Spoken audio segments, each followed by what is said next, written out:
projects done with love and not much else.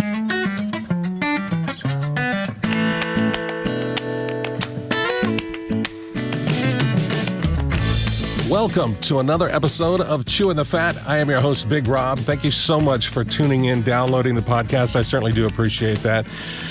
It's the place where we tell those beautiful, messy human stories. And I've got another beautiful, messy human in front of me right now. Calling in from Tampa, Florida. Please welcome Jason Beard. Jason, how are you doing, buddy? I'm doing well, Rob. How are you? I'm good. Thank you so much for agreeing to join me on this. Well, absolutely. Yeah, I've been wanting to for a while. It's I've never done something like this before. Not this type of interview. Where this interview will likely go, I have not done. It's usually just like straight, like promotional type stuff. And honestly, I haven't done that much. So I'm still kind of a newbie when it comes to all of it. Well, I promise I'll be gentle with you in this.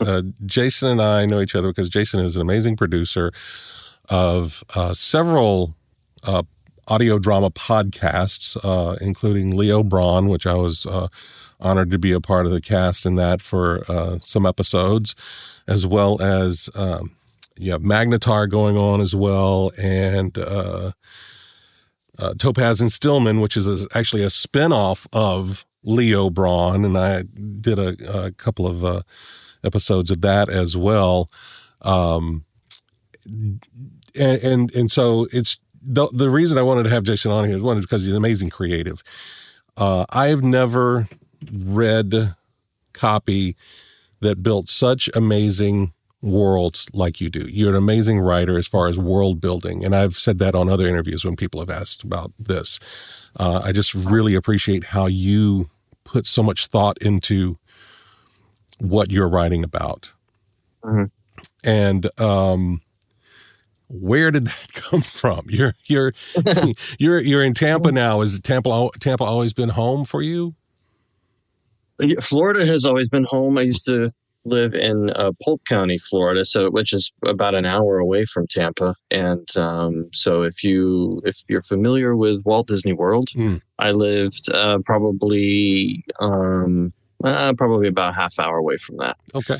Polk City itself is a very tiny little small truck stop of a town, and I lived with my parents and two younger sisters just on the outskirts. They were two elementary school teachers. I went to the elementary school there, and so it was a very if not idyllic sort of upbringing for the most part, and can't complain really about any of that. Except I didn't really have any friends in my neighborhood, so I think that's where the imagination kicked in. Yeah. Well, that's what I was going to say. Is growing up, did you always have like such a vivid and active imagination? Always, and I didn't realize even at a young age, I was sort of directing my friends, and like even when we would be playing, it wasn't just let's go play cops and robbers. It was like no, but this is your name. This is your backstory. I probably didn't call it backstory back then, but there was some sort of context. So I fell in love with it. I think and then around 11 is when I kind of realized what it was, like filmmaking or some kind. And so that's when I absconded with my mom's camcorder and just started making little films and writing little stories and stuff like that. So that's kind of where that came from, and I couldn't stop. I was addicted to it. I ruined a lot of guys' weekends because they wanted to go drinking, and I just wanted to make my stupid little movies. Yeah. No, but that happened a lot. But that's awesome, though. I mean, I'm always a big proponent of if you got something creative inside, and get it out, figure out a way to get it out, whether it's writing or creating, little shorts or writing music or whatever it is, get it out somehow. I think that's amazing. Did you go to school for that as well? I mean, like I said, you did the kind of home movie stuff, but then did you decide, what? I want this to be a career. And then you kind of take that into school and in college?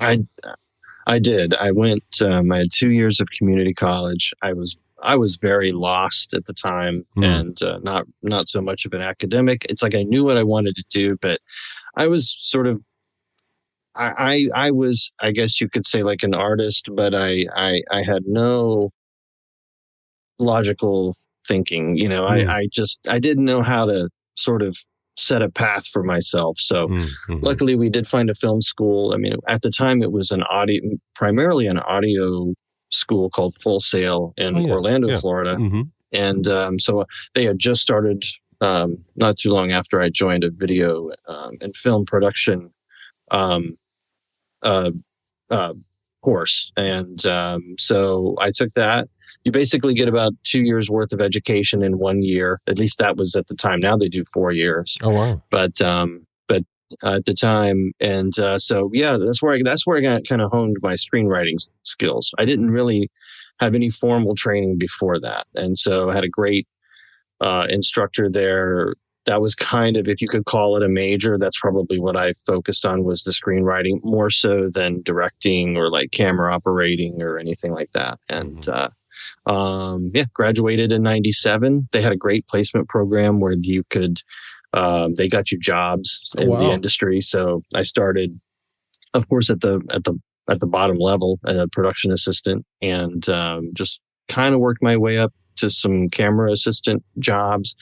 I befriended a few people there that also had, like-minded goals of being filmmakers. And so we started shooting little independent films on the side. And then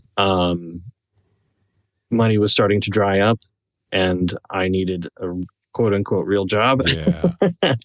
And so I kind of did step away from the production side of things for a while, and then ended up in Tampa at a prominent staffing firm here. And that's where I've been.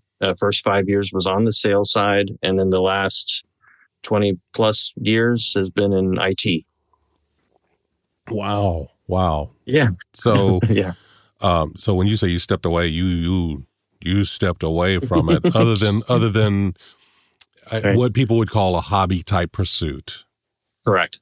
Wow. Yeah. I continued to do it with like my friends and family, like little short films and stuff, more for my own amusement. And I guess with some secret hope that I could still hone my skills and someday re-enter that field. But it wasn't until I turned 50 and I knew I had all these stories hidden on Google Drive somewhere that I couldn't stop thinking about, never abandoned. I just would always go back to it, touch it up a little bit. And so even though most of it was just in my head, I kind of realized I need to do something with this. I need to be able to say that I gave it a shot. And not look back one day and wonder what if, I had actually done it. So I had at that time become had become a huge fan of podcasts. I had a long commute every day to work from Polk County to Tampa. So I was listening to podcasts all the time. Some of them were like audio dramas and stuff like that. So I had the concept of Leo Braun pretty much fleshed out for a full first season with outlines for 2 or 3 other seasons. So I thought, this is the closest thing I have to something that's complete, and give it a shot. Yeah. And so that's kind of where that came from. Yeah. And the advantage of a podcast, an audio drama, is you don't have to worry about sets and lighting and, and things like that really do become a hindrance and a cost increase and a time increase when you have to deal with those parts of it as well. As we were talking before we started here, folks have asked me, it's like, well, why don't you do video on your podcast or whatever? And it's like, that's just one extra thing that it's not that I'm not as passionate about the video part, but it's just us talking, you know what I mean? It's a couple talking heads, you know what I mean? Whereas I feel like if you lean into the story and you listen, you kind of build that as you're listening to the podcast itself, as opposed to being like, oh, he's got some mustard on his lip or something like that. You know what I mean? Yeah. Or I cut myself shaving, which I did. So I'm glad this is not on camera. Well, and hence that's where Shoestring TV came from. So Shoestring itself is a reference to Shoestring Budget, because I was trying to tell people, hey, when I do these videos, it's not going to look like much. but just know that it was done with love. That was kind of my tagline for a while, was like, projects done with love and not much else. That was kind of the original tagline for Shoestring TV. I love that. But the idea was to say, like, we know it doesn't look like there was much money poured into this, but we had a great time making it. Right. And so when I kind of pivoted to the podcast world, having never been a part of it before, I Shoestring TV was sort of an entity that I already had. I already had the YouTube channel for it. And so I just sort of decided, let's just stick with it, and maybe I'll change it down the road. And now I don't feel like I can, even if I wanted to. So, I think we're living with Shoestring TV for a while, but yeah. It's still a sort of a, it's not filmmaking, but it's still, very much independent, still on the, underground kind of thing in many ways. So and you are, you're building these worlds, you're putting it together, you're doing your soundscaping and your scoring and all of that other stuff. So I mean, it's still kind of the shoestring, what do they call it? The like kind of guerrilla filmmaking type attitude about it. But it is audio, which is funny that you're called Shoestring TV and it's all audio. And it's audio. Stuff. That's real shoestring right there. So shoestring, we can't afford video. We just say it's video. That's as close as we can get to. Right. So when they go to the YouTube channel, you're just still listening. Right. You're watching the logo and listening to the. That's it. Even at YouTube, it's just this still image the whole time you're listening to 40 minutes of whatever we're throwing at you. That's awesome. And Leo is, now I'll ask you this, it's a horror genre podcast. Yes. And Magnetar, I feel, is more kind of sci-fi. And then Topaz and Stillman is a comedy, again, as a spinoff from the horror podcast. Right. But seeing as Leo was the kind of the impetus of this, have you always been a fan of horror and suspense and that thriller type of genre? Oh yeah. Since I was a young kid, probably before I was probably supposed to really be able to see horror films, I was watching horror films. I remember my dad.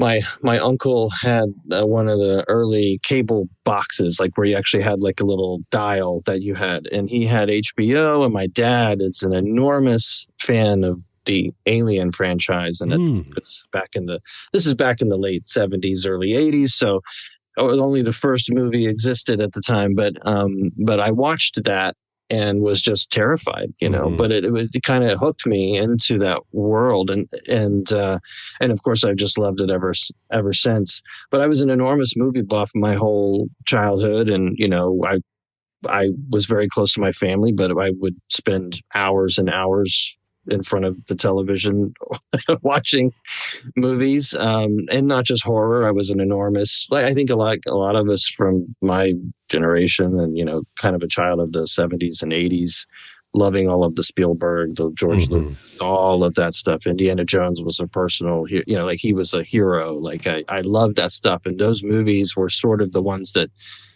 I started to notice, like camera work and camera angles. It's like, oh, look how the image is pushing in on this actor when they're, this scene is happening. So it kind of was teaching me things.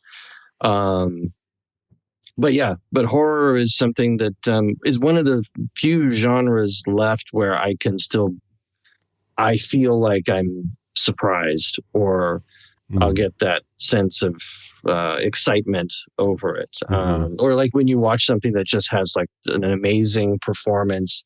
It doesn't even have to be horror, but just like watching somebody just knock it out of the park and just, sort of spellbound by what you're seeing before you. So, and horror can definitely do that, especially what some call like the elevated horror now, like with entries like Weapons, which I really love, which just came out not too long ago, or, Hereditary, or, the list goes on and on. But, I could talk for hours just about all the horror movies I like. The Exorcist is a personal favorite, which of course did have an influence in Leo Braun because of the subject matter. Mm-hmm. And it was one of the things that just really truly scared me. So I thought, okay, if I'm gonna dive into horror, then I want it to be about material that I personally find horrifying, which is demonic possession and those types of things, which is why Leo is sort of set in that world. I was going to ask, because you do deal with, demonic possessions, the otherworldly, underworldly, overworldly type of stuff. A lot of, religious motifs kind of come into play. Were you very religious growing up, type of thing, or just the influence of the movies and things that you saw kind of drew you into just that side of the storytelling?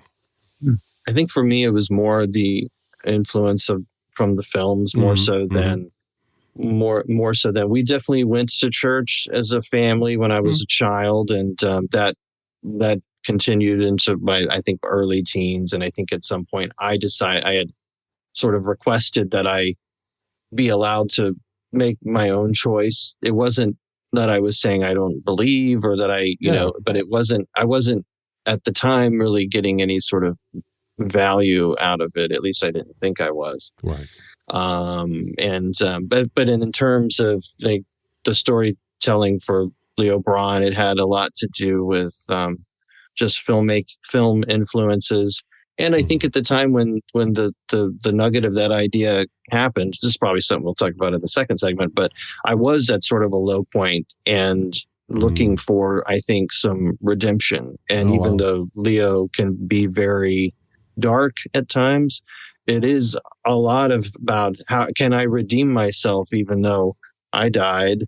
I thought I followed the rules, but I wound up in hell anyway. And but hell's not exactly what I thought it would be. I'm not being punished continuously or, whatever. And it seems like maybe there is a chance I could try and make something of my damned soul now. Yeah. So it was kind of, that was kind of the thought of it. And I don't even think I really knew it as I was writing it. It was later I realized, I think I'm you wrote a little bit of yourself into it and without realizing it. Yeah, I think so. I love that. Now you mentioned something just a few moments ago, and I just wanted to circle back on it because you talked about watching Indiana Jones and really starting to appreciate like camera movements and angles and visual storytelling. And that served you in your short films and things like that. How has that stuff influenced your world building and your scene setting for audio drama, though? Because it's not that you can't do a whip pan to character B or whatever visually, but you kind of can audibly. So how is that? How has that been to convert those skills to audio? Yeah. Some of it happened very organically, just by way of using the same software that I had used to edit the videos. So, and I was starting to learn how to work with sound, even way back then, even though it was very silly stuff. But when it came to the audio drama, Leo Braun, I just knew I wanted it to be. It's kind of that theater of the mind, thing, and like the old radio plays that you would hear. Well, I didn't really hear them. If I'm, it might have been before my time, but I'm aware they existed. Okay, and I probably would have liked them.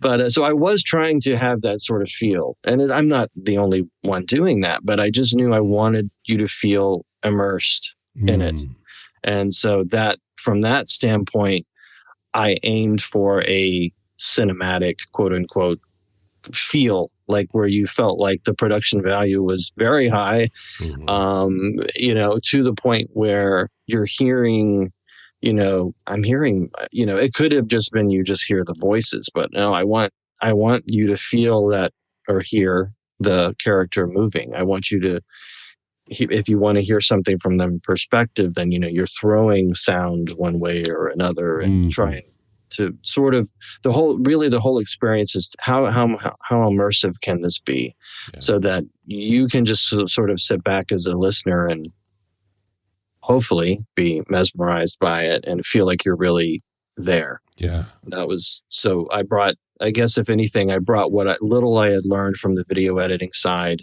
and just tried to expand upon that. And I've said this before too. I think it helps too because I didn't know anything. I didn't know like the technical side of it. So I went solely by taste, what I thought I would like.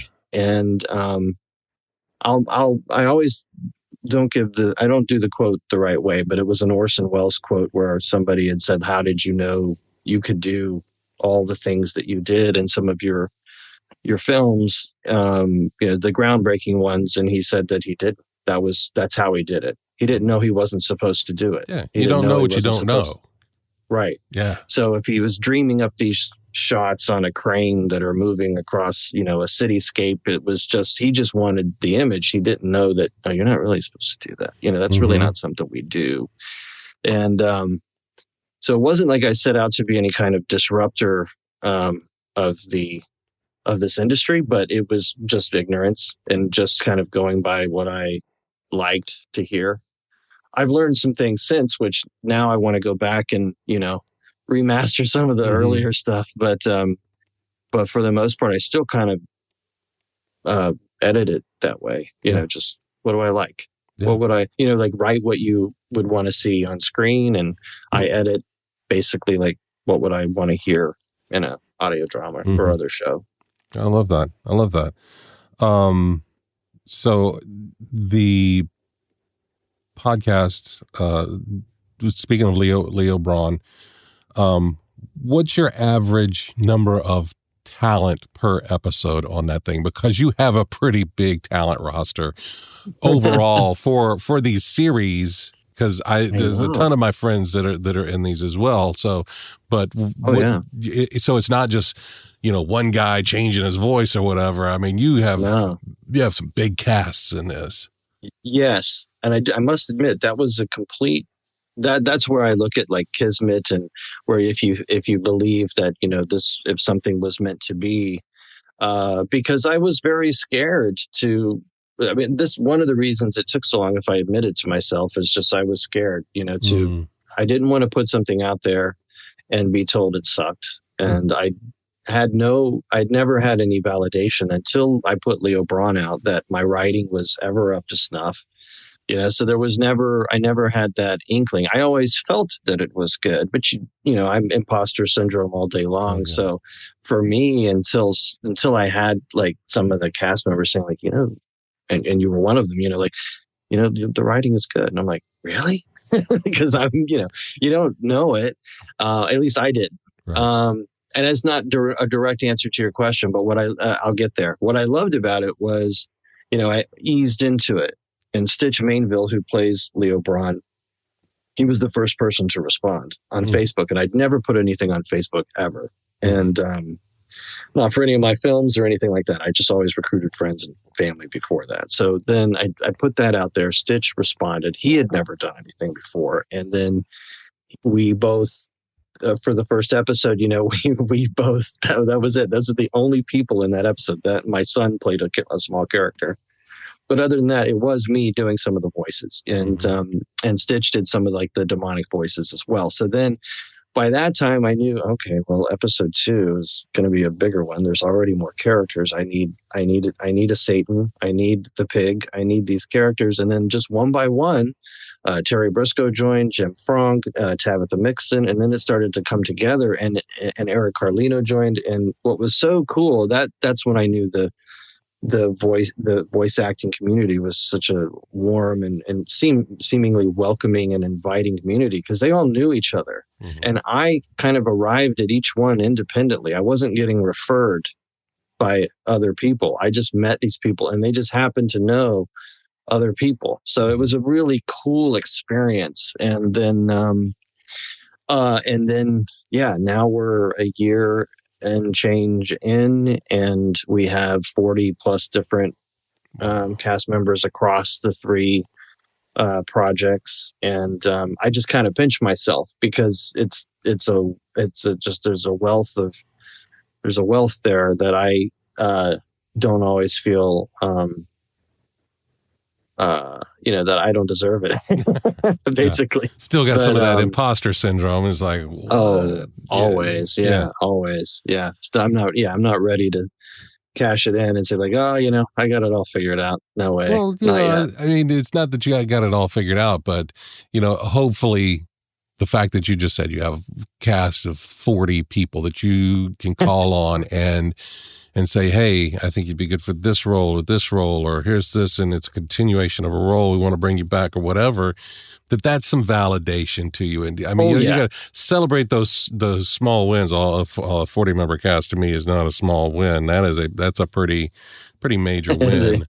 That's true. So it's not lack of humility to say, wow, that's a pretty cool thing. But hopefully that helps quell some of that imposter syndrome. Yeah. On that particular one pinpoint, Yeah. On that one area, I do feel like, okay, I got some validation there. These people like me, they want to stick around. And but honestly, so grateful. And I've actually, made some friends through it and some colleagues that we're trying now at this juncture. Just got to a point where I'm like, okay, I know I can't keep doing all of this. It's not sustainable for me to be doing all of it anymore, and not trying to do 3 shows all at once. And that was chaos of my own making. It's just, I knew I wanted more out there than just Leo, and for a number of reasons. I mean, I wanted the horror genre out there. I love Leo. Can't wait to get to season 2, which is going to be really so much fun and huge. But I wanted to show other sides, and I do have a very absurd, silly kind of sense of humor, and can be crass. I wouldn't say it's the most sophisticated sense of humor, but it makes me laugh. And so when Jim and Terry, who just sort of as an aside said, hey, we should have a podcast, Willie Topaz and Maury Stillman should have a podcast. I was like, yeah, whatever. That's not going to happen. I'm barely getting through first season of Leo. But then the idea was there, and I couldn't stop thinking about it. And I couldn't stop thinking about how much I like satire, especially of an industry like, the movie industry. And so I love the 80s. I love references to the 1980s. Back to the Future came out in 1985, and that is such an important movie for me. And it's such a, there's this paradigm shift, what happened in life before Back to the Future and after. So there's like a part of my life where I can pinpoint things changed after I saw that movie. Oh, wow. And anyway, so so it's just been a kind of a blessing, like the people that I've been able to meet, and the work that we're able to do now. And that there's, I guess my point, if I can arrive at one, is there are people that are wanting to do more now than just act in it. They want to be a part of it. And so that's been an enormous weight lifted. And also it's helped me sort of put trust in other people, that I have a team that I can actually work with. And then sometimes that's hard, especially when you're that solo creator, to give the reins over and trust someone to do something else in your voice, in your quote unquote voice, and in your vision. Sometimes it takes a lot of trust to build, to be able to say, okay, all right, cool, I'm putting it in your hands. Thank you. Do it. Because you're still doing the 9-to-5 thing, right? So you're still working at the salt mines, as they say.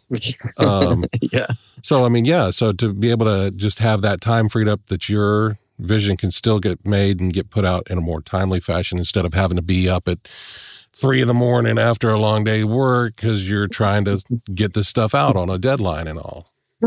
Correct. Yeah, that was exactly it. And I think also, I would be interested in, like, the soundscape has become such a maddening experience, because it's it's clearly the thing I know the least about, but I've sort of, once again, I set a quote unquote standard that I'm trying to maintain. Mm-hmm. And sometimes I just want to say, screw it. You're just going to hear two people talking. I don't do that, but it definitely, that's the hardest part. So getting to a point where, I can probably trust somebody that, this is what they want to do, Mm-hmm. and they're really, really good at it. And that would be a dream, I think, down the road to eventually say, hey, I trust you. And, here are a few parameters I would like you to, keep in mind while you're doing it, but please go do what you do. And that would free me up a lot, because my biggest pleasure is the writing aspect of it. So I would, and then that would allow me to start creating some of the other things I got in the vault that I want to expose to the world. Yeah. I love that. And you're creating something that not only your cast wants to be a part of, but something that people want to hear as well. How's that been for you in as a quote newbie podcaster, to see that whole process and subscriptions and downloads and Patreons and this, that you know what I mean? All of those aspects that you kind of have with a podcast. How's that been to say, like, oh, wow, it's not just me. It's not just the cast. There are more people that like this. Yeah. Oh man, that was such an exciting thing and validating experience as well. That this. I don't say this just there's no false humility here, but just that someone looking at an analytic and saying that there's somebody in the UK or Germany or anywhere in the United States, anyone that decided they were going to make the choice to listen, and then sometimes you can watch that trend that, they went from one episode to the next. And, so that's the best part of it. It's like, for me, it's just, this is an expression and someone is taking it, they're receiving it. What they do with it after that is up to them. But, so we shared something, and that was, that's been the most satisfying part of it. Not something that I ever anticipated, but it's kind of blew me away, especially in the beginning. And now with each new baby that comes, it's kind of the same thing, watching those numbers and making sure. Obviously I would love, the kinds of numbers that would eventually lead to, sponsorship and those types of things. And those are the goals. Those are long-term goals. But just to have anyone, downloading it, listening, commenting on it, it means so much. Yeah. And, that's one of the things that I learned early on when I started this podcast too, is like one of my mentors, he's like, don't get bogged down in like the numbers of it. Mm-hmm. Speak from the heart, put out the creativity or whatever that you want to put out into the world. The right people will find it when they need to find it, and they're little soldiers that are out there that are just, people will find that episode 1 of Leo Braun that, even though you're in season 2 now, they're going to find that first one, or they'll hear something now and they'll go back and they'll listen to a whole season, but that the thought that your biggest fan has not heard of you yet, right, is big for me. It's like, so it's about being honest, putting out the work and letting it do its thing without stressing over it. Yep.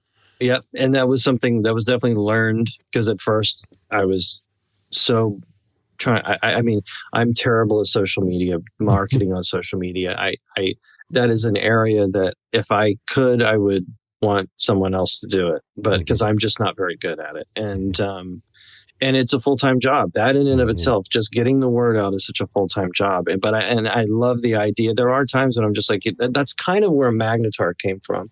It was this silly idea that I had, and what it has become is way different than what the initial idea was. But I wanted something where I was like, you know what? I'm going to write it.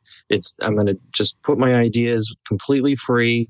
don't limit myself or restrict myself in any way. Mm-hmm. And I'm not going to worry about the social media aspects, or, I'm just going to put it out there organically and let it do its thing. Yeah. And so that's been a very satisfying thing to, sort of like there's one model where you have these juggernauts like Leo Braun and now what Topaz and Stillman are going to be. But you got this little quirky guy over here, Magnetar, just kind of doing its own thing. Mm-hmm. And so that one was kind of an experiment, but it's become such a joy.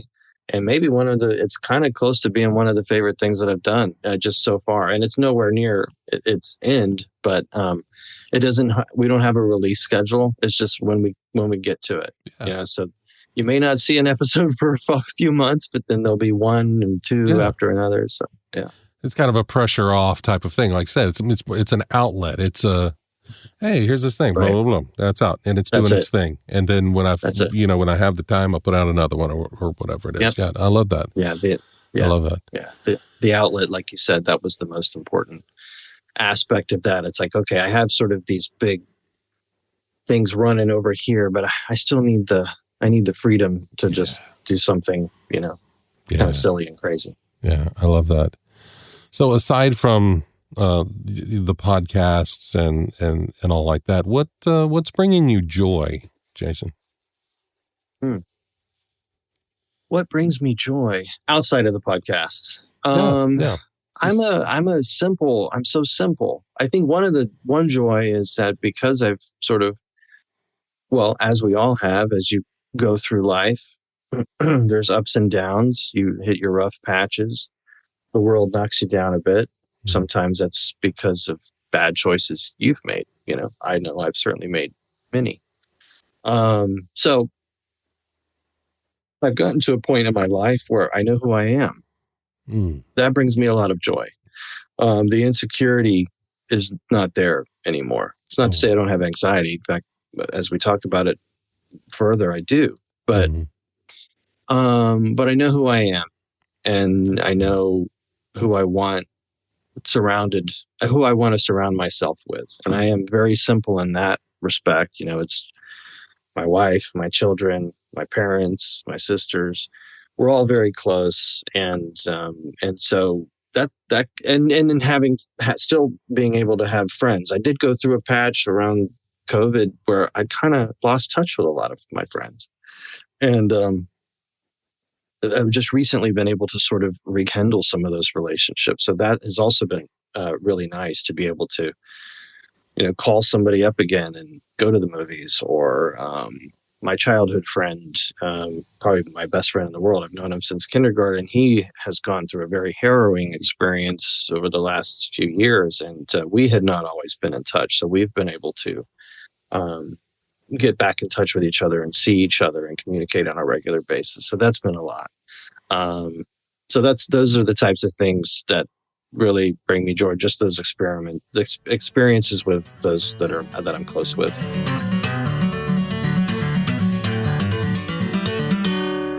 Jason, this is the second segment of this show. This is where we dive a little bit deeper into your mental health journey. I definitely am someone who believes that the more that we can talk about this stuff, it helps us to realize we're not alone in these thoughts that we have, whether it be depression, anxiety, and things like that. And that takes off a little bit of that weight away because depression wants to tell you that you're alone. Yes. And it really helps you to know that you're not. So for you, how do you keep the darkness at bay? I think I've been programmed. I will say there's a few things that I do, but one of them is I think if there was, sometimes I believe that we are just really highly advanced computers, and we're in the process of, we're trying to rebuild what we've already created. And the reason I say that is because I feel like I was programmed to have a positive outlook every single day, regardless of what happened the day before. So I do try, don't always succeed, but I do try to remind myself that, hey, you made it. You're here one more day. And you can put 2 feet on the ground, stand up, and that in and of itself is a victory. Give yourself grace. Don't beat yourself up too much, that you're going to run into people with titles that are higher than yours and status that are higher than yours. But at the end of the day, we're all really just making it up as we go, regardless of who you are. Mm-hmm. And so that levels the playing field, which helps me, where I get less intimidated or scared, because in my professional life, outside of the podcast world, I do have to talk to executives that are in the C-suite, and telling them, either yay or nay sometimes when it comes to the type of software enhancements that they want. So I can have uncomfortable conversations sometimes. But so that's one thing. Exercise is another one that I've had to prioritize for myself. So if we really dig deep into it, in 2009, I left my job at the place that I am lucky enough to have returned and have worked there, the same place I'm working now. But I left the job because I had reached a really bad point in my life financially. The relationship that I had with a certain someone at the time was not going well, and I ended up having to live back at my parents for a short time. Mm-hmm. So feeling very much like a failure. I was in my 30s and I wasn't making it. I was seeing my friends make it. I wasn't there. I just could not seem to make things work. Mm. And I had my first full-fledged panic attack, where I thought I was having a heart attack, and I went to the emergency room, where they said, you're okay, but you probably have anxiety. And they prescribed something which I just could not do. Mm. And it just laid me out, made me a zombie, and I just felt like I couldn't function. So for me, so one thing that I've never talked about this before, but I have the type of anxiety where you fear maybe this is where it all stems from, but I fear death. And that it's a health related anxiety, meaning I will sort of manifest that maybe there's a problem that really isn't there. But once the seed is there, it feels very real. And and I'm not the only one in my family that has this particular type. So it was working through that. So exercise helped solve that riddle for me. Is this real? Am I really having a problem? I'm gonna jog on the treadmill today. And if I don't, as morbid as it sounds, but it's like, if I don't drop dead, then maybe I can convince my brain into telling me that I'm okay. And that's what I did. And so I've used exercise as a way to sort of combat that. And because it kind of, I don't want to say I've rewired my brain, but I sit in it. I can sit in it and really feel like, oh no, there's something really wrong here. I feel my heart beating and I'm perspiring, and what's wrong. But I can kind of now talk myself out of it. Just sit with it. This is probably not a thing, that you need to worry about. Check your blood pressure, do the things that you need to do. I have all these little things at my disposal I can look at and sort of get to a point where I realize, okay. You're all right. Just sit through it. It's a little uncomfortable, but you're going to be okay. And sometimes that works. Sometimes it doesn't. I've never been to therapy. I have nothing against therapy. It's just not something that I've personally done. Maybe it is something I'll pursue one of these days. I don't know where this stems from, like why I have those kinds of fears.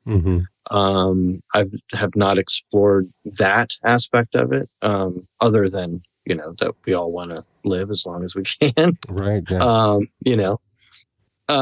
So, but it is something that I had actually thought I had completely eliminated out of my life. And it came back last year, actually, in November last year. I was working on the podcast. And the same thing, just an eruption, it just kind of like came over me. Just like heart rate went through the roof, and I don't know where it came from. And I found myself having the same feelings that I had had back in 2009. Wow. For whatever reason, it was just all of a sudden I felt so vulnerable and and immediately started making all these doctor's appointments. And, come to find out I was okay. But it was just, it's so hard to talk about. I don't have any issue like sharing that side of myself, but it's just weird that it's so specific to health. And I don't know if that's common or not, but I know that's how it's manifested itself for me. It's just that fear. Mm. Yeah. And exploring that and to get through that. I mean, you say you haven't done any therapy or anything like that, but you've gone to medical doctors, right? Mm-hmm. So, I mean, were they able Absolutely. to offer any other than you said they put you on something that just made you feel like, like a zombie, and you didn't like that feeling Right. either. Right. But Yeah. I mean, were they able to offer any other explanation or anything like that? Or back in 2009, not so much, but when I had the most recent bout, yeah, I went in and I did already have high blood pressure. I was taking medication for high blood pressure and stuff like that. So, and I had not been taking care of myself. I had fallen out of any kind of healthy lifestyle. I was enjoying and indulging alcohol and, all of the things. And, so I just think my body was just like, dude, enough. I'm not a drug user or anything like that. I never really have been, but I enjoy my, wine or beer or liquor. And so I think whatever, and I love food, not healthy food. And, and so I think, maybe it was like you said, like being up 3 a.m. trying to finish a podcast or whatever, not getting enough rest, not taking care of myself. And my body was just kind of like, okay, time out. Yeah. We're throwing in the towel here. We're going to wake you up for you because you're not paying any attention. And so, I did go to the doctors and, went through the tests, and they basically just said, that, it's lifestyle. It was more or less, it was just a lifestyle change that I needed to make. And that's something that I needed to get back to. And, it meant eating healthier and slowing down on the alcohol and getting some exercise in again. Yeah. And for me, those little changes have helped quite a bit. It doesn't always stave off the catastrophic thoughts or things like that. In fact, I'm seeing some of that in my son now, where I'm because he's 11, and he'll have moments where he'll see something on YouTube or whatever, and he'll get worried about it. Like, mainly, is it real? Is this a real thing that's actually happening? And and it scares him. And so then we talk through what it is, and then I explained this. Said, you know what, son, you have what I have, which is we can live in our head and think that something is really happening, that's not. I can't remember where I heard it, but I said, just think of yourself as, you're in the ocean on a surfboard, and you're looking for the next big wave. And I said, now what's going to happen is the thought that you have right now is that big negative wave. And that's what you're riding right now. So what you want to do is stay in the ocean, let that wave pass, and wait for the positive wave to come, and ride that for as long as you can. And so I can't remember where that technique came from or where I heard it, but it helped me, to sort of mentally think of it that way. And it's helped him, to be able to sort of shake through that when, we can't talk about it. And, I think it helps. That's another, I don't know if that helps anybody, but that was I can't remember who said it, but it was very helpful at the time. So I use that sometimes to just avoid the catastrophic thinking or to shake it off.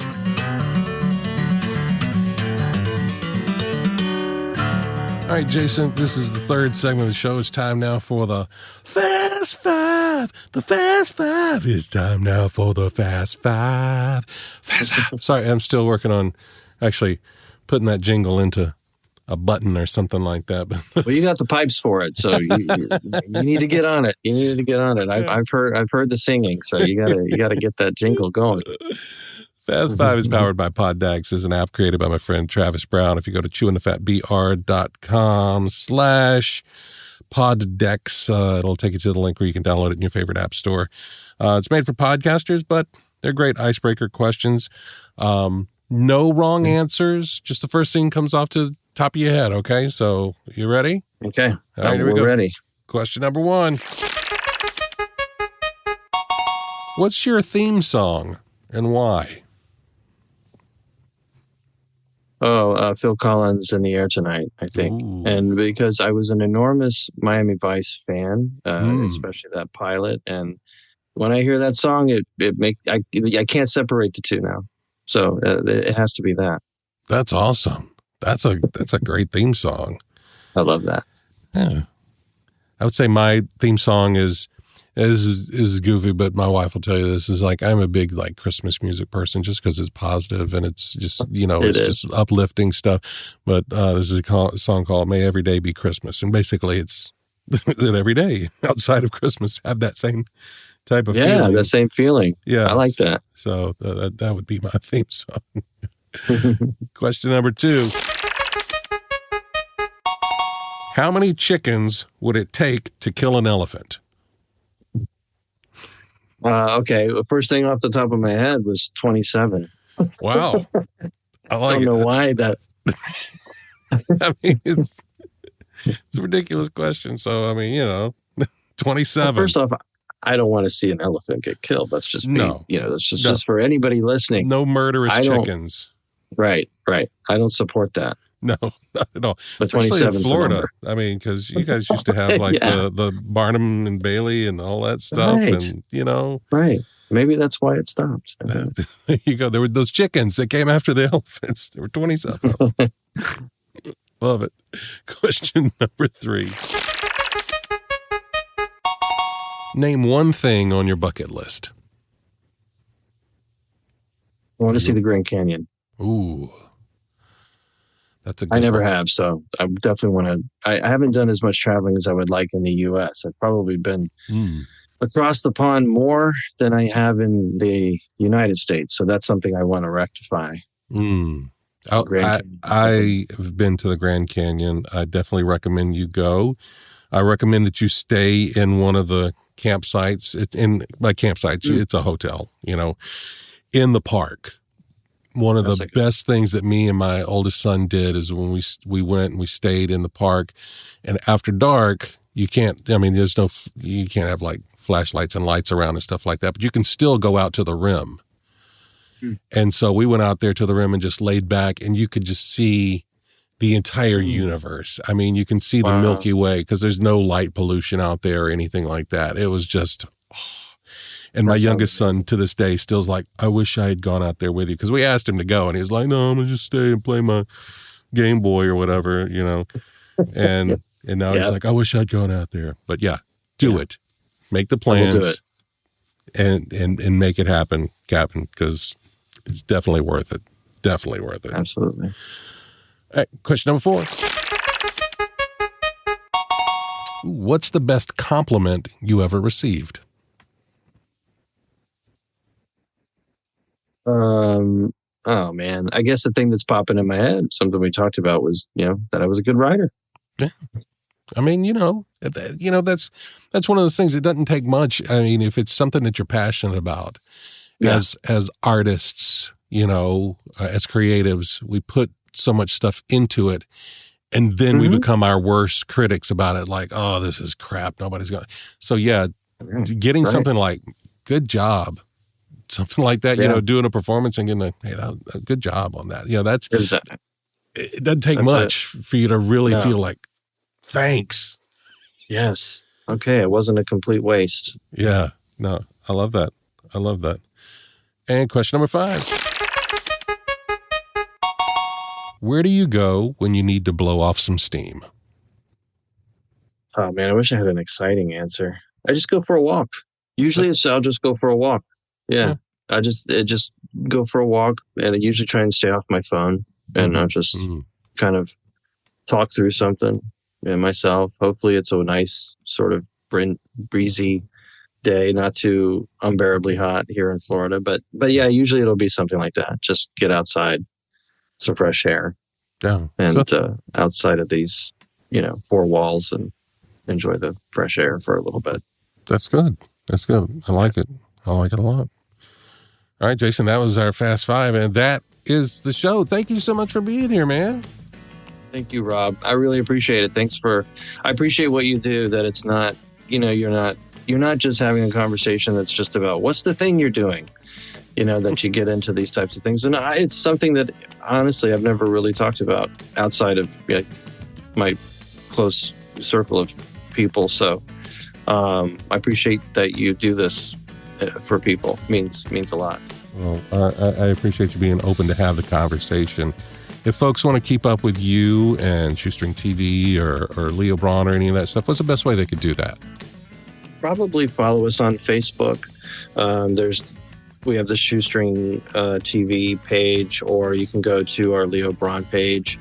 You can see updates on either one of those from Leo Braun, Magnetar, or what we've just recently released, which is Topaz and Stillman. Or you can go to our Patreon site at shoestringtv.com, and that's sort of what I call like the hub. So there you can get some extras, some bonus clips, and things like that. But I'd say either one of those two places, you're in good shape. You will be in the know on what's happening with Shoestring TV.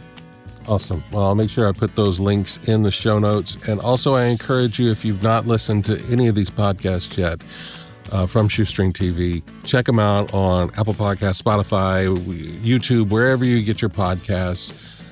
Listen to them, love them. Give them a 5-star rating on whatever platform you're on so that they can continue this work. And if you have a chance to write a review as well. That means so much to me. I know when I get those little emails, it's like, hey, you've got a new review. Because it's often, as the producer, it's a solo kind of thing. Yes, you've got a cast of 40, but it's like, it's that validation. It's that, oh, wow, somebody liked it. Good job, Yeah, so please, absolutely. If you're listening, check out Leo Braun, Magnetar, Topaz and Stillman, everything Shoestring TV's got going on, and you can follow those in the links in the show notes. Jason, I love you, buddy. Thank you so much for everything you are doing and for keeping doing it. I really do appreciate you. Thanks, man. Love you too, and I appreciate what you're doing. And there's going to be some more roles coming your way, so be ready. I'm ready. Okay. And if you would like to support this podcast, I'd appreciate it if you bought me a coffee at chewingthefatbr.com. But until next time, I look forward to the chance we have to sit a spell and chew the fat.